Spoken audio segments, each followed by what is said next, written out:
చూస్తూ ఉన్నాము మంచు మనోజ్ అలాగే మౌనిక ఇద్దరు కూడా ఇంకా డీజీపీ ఆఫీసులోనే ఉన్నారు. తనపై దాడి జరిగిందని చెప్తున్న మనోజ్ ఆ ఇన్సిడెంట్ డీటెయిల్స్ ను పోలీసులకు వివరిస్తున్నారు. లోపల మనోజ్ వెంట అతని భార్య మౌనిక కూడా ఉంది. అంతకు ముందే ఇంటెలిజెన్స్ డీజీ శివధర్ రెడ్డిని మంచు మనోజ్ కలిశారు. తనకు సెక్యూరిటీ కల్పించాలని రిక్వెస్ట్ చేశారు.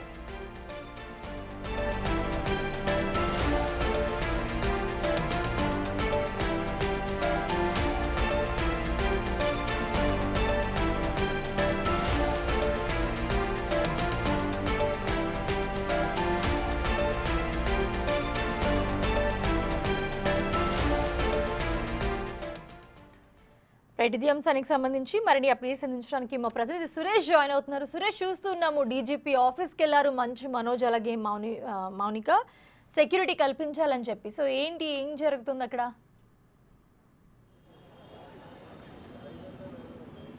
కొద్దిసేపటి క్రితం మనోజ్ ఆయన భార్య ఇద్దరు కలిసి డీజీపీ కార్యాలయానికి వెళ్ళడం జరిగింది. అతనికి సంబంధించి జరుగుతున్న విషయాలపైన పోలీసులు సరిగా స్పందించట్లేదు కాబట్టి డీజీపీకి ఫిర్యాదు చేసి తనకు రక్షణ కల్పించాలి, తను ఇచ్చిన ఫిర్యాదుపై విచారణ జరిపి తనపై దాడి చేసిన వారిని అరెస్ట్ చేయాలని చెప్పేసి కూడా ఆయన మరో ఫిర్యాదు డీజీపీకి ఇస్తున్నట్టు తెలుస్తుంది. ప్రస్తుతం ఇంకా లోపటే ఉన్నారు. డీజీపీ కొద్దిగా బిజీగా ఉండడంతోనే ఇప్పుడే కొద్దిసేపటి క్రితమే మంచు మనోజ్ ఆయన భార్య ఇద్దరు కలిసి లోపలికి వెళ్ళారు. డీజీపీకి ఫిర్యాదు చేసి అనంతరం ఇక్కడ నుంచి తిరిగి వెళ్లే అవకాశం కనబడుతుంది. అయితే 2 రోజుల నుంచి జరుగుతున్న ఘటనలపైన పూర్తిగా పోలీసులకు ఇచ్చిన ఫిర్యాదు, వాళ్ళు ఏమేమి సెక్షన్ల కింద కేసు నమోదు చేశారు, అతనికి సంబంధించిన ఇంట్లో గొడవకు సంబంధించిన పూర్తి వివరాలతోనే ఆయన ఒక పూర్తి కంప్లైంట్ అయితే డీజీపీకి లిఖితపూర్వకంగా రాసించాడు. అయితే ఇంకొకటి ఏంటంటే ఇందులో అతనికి ముఖ్యంగా ఆయన భార్య పిల్లలకి ప్రాణహాని ఉంది, అక్కడ ఉండాలంటే సెక్యూరిటీ కంపల్సరీ అవసరం ఉంది కాబట్టి పోలీసులు తనకి రక్షణ కల్పించాలని చెప్పేసి చెప్తున్నారు. తాను ఏర్పాటు చేసుకున్న ప్రైవేటు బౌన్సర్లని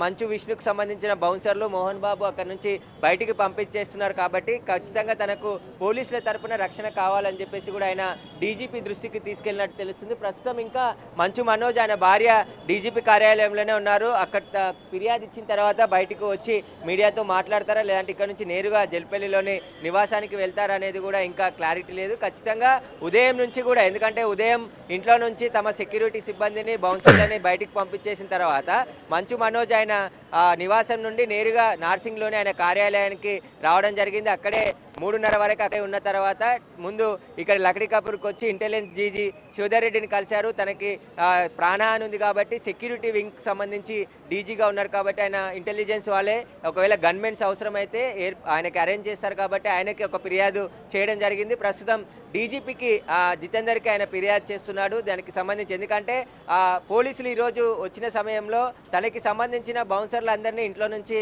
బలవంతంగా బయటికి నెట్టివేయడం తర్వాత ఆయన కూడా బయటికి వచ్చేసాడు. ప్రస్తుతం ఆయన కూతురు కొడుకు అక్కడే ఇంట్లో ఉన్నారని చెప్పేసి కూడా చెప్తున్నారు. ఇక్కడ ఫిర్యాదు తర్వాత నేరుగా జల్పల్లి నివాసంలోకి వెళ్ళే అవకాశం ఉంటుంది. అక్కడ పాడిషరి పోలీసులతో పాటు మరికొంతమందిని అక్కడ సెక్యూరిటీగా ఏర్పాటు చేయాలి, ఎందుకంటే అక్కడ వెళ్తే తనపై దాడి జరిగే అవకాశం ఉందని చెప్పేసి కూడా ఆయన పోలీసుల దృష్టికి తీసుకొచ్చినట్టు తెలుస్తుంది. ఫిర్యాదులో ఏమేమి అంశాలు మెన్షన్ చేశాడు, డీజీపీని ఏం కోరుతున్నారు అనే దానిపైన కూడా పూర్తిగా ఆయన వచ్చి మీడియాతో మాట్లాడితే మరిన్ని వివరాలు తెలిసే అవకాశం కనబడుతుంది. కానీ తనకు తన భార్య పిల్లలకి పూర్తి సెక్యూరిటీ కావాలని మాత్రం ఖచ్చితంగా డీజీపీని అడుగుతున్నట్టు తెలుస్తుంది. ఇంకా తనపై దాడి చేసిన వారిపై కూడా కఠిన చర్యలు తీసుకోవాలి, ఎందుకంటే దాడి జరిగి 2 రోజులు అవుతున్నా దాడి చేసిన వారిని ఇప్పటివరకు పోలీసులు అరెస్ట్ చేయలేరు. కానీ ఫిర్యాదు రాత్రే ఇచ్చారు కాబట్టి నిన్న సాయంత్రం పోలీసులు ఎఫ్ఐఆర్ నమోదు చేసి వివిధ సెక్షన్ల కింద కేసు కూడా దర్యాప్తు చేస్తున్నారు. ఆయన స్టేట్మెంట్ రికార్డ్ చేయడానికి ఈరోజు ఇంటికి వెళ్లే సమయంలో మనోజ్ అక్కడ లేకపోవడంతో మోహన్ బాబు ఫిర్యాదు చేశాడు కాబట్టి మోహన్ బాబు స్టేట్మెంట్ రికార్డ్ చేసి అక్కడి నుంచి పోలీసులు వెళ్లారు. ఏసీపీ స్థాయి అధికారితో పాటు సిఐ కూడా పాడిషరీఫ్ సిఐ అక్కడికి వెళ్ళి తిరిగి మళ్ళీ హాఫ్ అన్ అవర్ తర్వాత వెళ్ళారు. ప్రస్తుతం మోహన్ బాబు నివాసం వద్ద కూడా భారీ బందోబస్తును ఏర్పాటు చేశారు. ఎందుకంటే అక్కడ మోహన్ బాబు తన సొంత ఇల్లు నేను నిర్మించుకున్నాను, 10 సంవత్సరాల నుంచి ఇక్కడే ఉంటున్నాను, మనోజ్ ఇక్కడ ఉండడానికి వీలు లేదని చెప్పేసి కూడా పోలీసులకి చెప్పినట్టు తెలుస్తుంది. ఖచ్చితంగా మనోజ్ని వేరే ఇంటికి షిఫ్ట్ కావాలని చెప్పేసి కూడా వారికి చెప్పినట్టు. కానీ పోలీసులు ఆ పని చేయరు కాబట్టి ఖచ్చితంగా పోలీసులు గొడవ ల్యాండ్ ఆర్డర్ ఇష్యూ జరగకుండా అక్కడ ఎలాంటి ఇబ్బందులు కాకుండా ముందస్తు చర్యలో భాగంగా అక్కడ భారీగా పోలీసులు మోహరించారు. మోహన్ బాబు వ్యక్తిగత అనుచరులతో పాటు అక్కడ ఉన్న మంచు విష్ణుకు సంబంధించి బౌన్సర్లు వాళ్ళు అక్కడ ఏదైతే మనోజ్ కి సంబంధించిన ఎక్విప్మెంట్స్ కూడా హైదరాబాద్ కి చేరుకున్నట్లుగా తెలుస్తోంది. సో అక్కడి నుంచి రియాక్షన్ ఏమైనా ఉందా? ఇంట్లో ఉదయం మంచు విష్ణు వచ్చిన తర్వాతే ఈ విషయం అంతా కూడా జరిగింది. బౌన్సర్లనే ఆయననే బయటికి పంపించేయడం జరిగింది. ఆయన దాదాపు 2 గంటలు ఇంట్లో మాట్లాడుకున్న తర్వాత ఇక్కడ ప్రైవేట్ సైన్యం ఉండడానికి వీల్లేదు, మనోజ్కి సంబంధించిన ఏ ఒక్కరు కూడా ఇక్కడ ఉండొద్దు అని చెప్పేసి వారికి చెప్పినట్టు తెలిసింది. ఆ తర్వాతే మనోజ్కి సంబంధించిన బౌన్సర్లు, ఆయన వ్యక్తిగత సహాయకులు అందరూ కూడా బయటికి వచ్చిన తర్వాతే మనోజ్ కూడా అక్కడ నుంచి బయటికి రావడం జరిగింది. నేరుగా ఆయన నార్సింగ్లోనే ఆయన ఆఫీస్కి వెళ్ళి అక్కడ ఉన్నారు. అక్కడ నుంచే ఇక్కడ డీజీపీ ఆఫీస్కి రావడం జరిగింది. ప్రస్తుతం ఇంకా డీజీపీ ఆఫీస్లోనే మనోజ్ ఉన్నాడు. ఆయన ఫిర్యాదు అనంతరం ఇక్కడ నుంచి తిరిగి జల్పల్లి వెళ్తాడా లేదంటే నార్సింగ్లోనే ఆయన ఆఫీస్కి వెళ్తాడా అనేది కూడా తెలిసే అవకాశం ఉంది. కానీ పోలీసులు కూడా అక్కడికి మనోజ్ వస్తే మళ్ళీ గొడవలు జరిగే అవకాశం ఉంది. ఎందుకంటే విష్ణు మోహన్ బాబు ఇప్పటికీ ఇంట్లోనే ఉన్నారు కాబట్టి ఆయనని నార్సింగ్ పొమ్మని చెప్తారా లేదంటే అక్కడికి వస్తే భద్రత కల్పిస్తారా అనేది కూడా ఆయన అక్కడికి వెళ్తేనే తెలిసే అవకాశం కనబడుతుంది.